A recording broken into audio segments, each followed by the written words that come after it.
नमस्कार. 2024 जूनमध्ये हे मी झाड इथे लावलं होतं. मी म्हणजे माझ्या मुलांनी लावलं होतं झाड इथे, आणि ते झाड जवळजवळ मेलेलं. 1-2 वर्ष झाली, जवळजवळ 2.5 वर्ष आली. आणि आज मला सहज म्हणून नकळत इथे लक्ष गेलं तर त्याला छानपैकी 2 पानं आलेत. म्हणजे हे झाड जगलेलं आहे.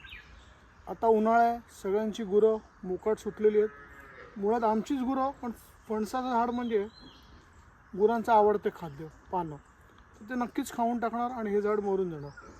ही 2 पानं बघून मला जो कोण आनंद झाला ना, की ते मी शब्दात सांगू शकत नाही. स्वतःच्या हाताने लावलेलं झाड हे असं त्याला पालवी फुटणं म्हणजे हे एक वेगळाच आनंद मिळून जातो, समाधान मिळतं. तर आताही मी ही करवंदाची जाळी कापलेली आहे, कारण करवंदाला प्रचंड काटे असतात.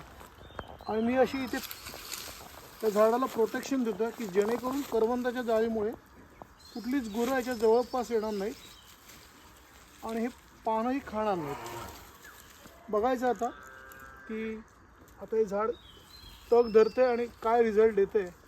हे एकदा एक पावसाळा काढला आहे नी की समजा तर झाड हे नक्कीच जगलं. That's it.